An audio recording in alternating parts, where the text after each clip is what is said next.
I think, yes, priorities. We are joined now by the vice chair of the Fairfax Republican Party, Nick Anderson, where last night the endorsements were made for school board nominees. And actually, this was, first of all, Nick, thanks for joining us. Good morning. Hey, good morning. And I want to say I love the fact that this was a hotly contested issue last night. I was like, oh, gosh, there's really a major, debate going on right now in the Fairfax County Republican Party about who should get the endorsements for school board. Good.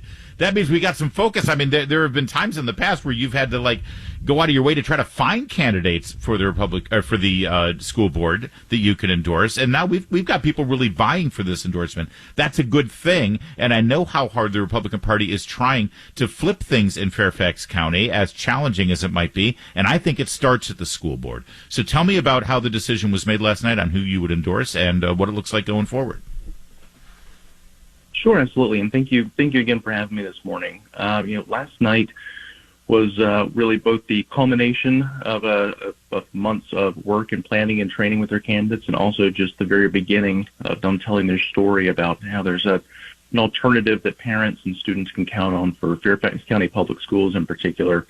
So last night was both opportunity for candidates to introduce themselves to a couple of people who had just joined us in that process for the first time or were new members, but then also to go into some district-level caucuses. And our district-level caucuses, kind of led by our district chairs, took an opportunity to go through some questions and answers, to have some debate about the issues, to come back with recommendations to our large group, and then ultimately to go through an election process. A vote cast by every voting member there to kind of voice their opinion on every single one of our candidates that was available. We've got real opportunities. Yeah, we've seen a lot of, obviously, what can I say, hot button issues, controversies coming out of Fairfax County Public Schools, and so many of the parents have really rallied and said we need to take action. Obviously we saw what happened with Thomas Jefferson, Langley, and Westfield, where they admitted that they failed to notify students about earning the National Merit Scholarship recognition. You've got the critical race theory, gender ideology curriculum, basically, and indoctrinating our kids. What are going to be the main tenets? What are these board candidates going to be running on? And is the Republican Party, are they equipped and with the right resources? Because remember, the teachers unions are going to throw a ton of money into this for these leftist school board candidates to be able to win.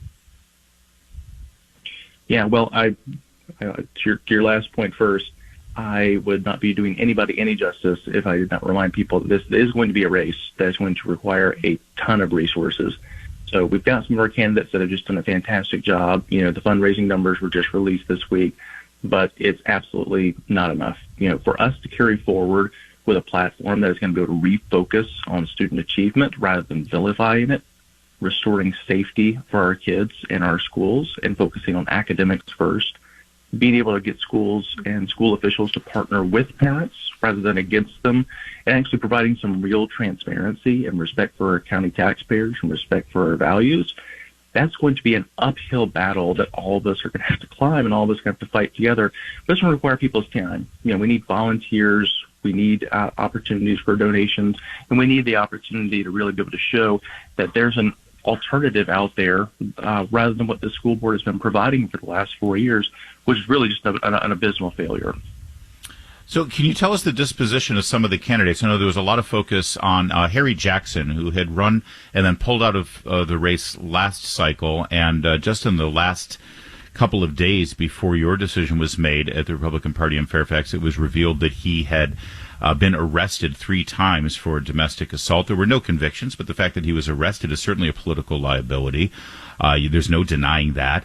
And I know that the party has to decide, Harry Jackson is a very appealing candidate, first African-American from his community to go to the Naval Academy, a veteran. He went to Thomas Jefferson High School, and so he has very strong feelings about the discrimination now against Asian Americans and various other people because, who have actually achieved academically. He is African American himself. Did you end up endorsing him, and did you take into account the potential political liability with regard to these arrests? Well, I'd start by saying, we do take these accusations very seriously. Now, unfortunately, the story broke in the middle of our caucus, in the middle of these elections taking place.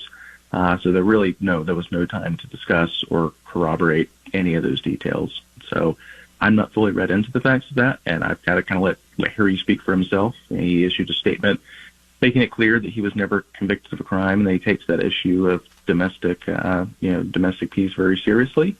But we really endorsed our candidates last night to give voters a true alternative, to give the parents and students an opportunity to see that they deserve a lot more, and they deserve better than what they've gotten from this woke, out-of-touch, all-Democrat school board these last 4 years.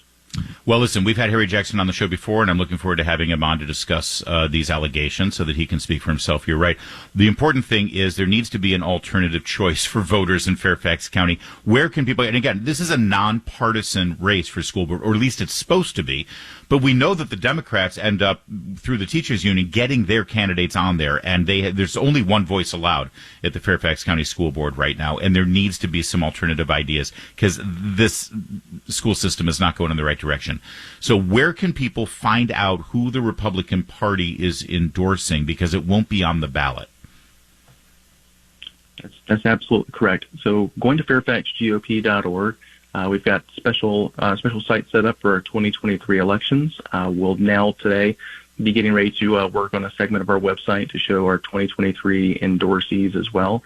There's also opportunities for people, if they look on there, to go to our About section and become a member, get involved, coming off the sidelines and move into the front lines.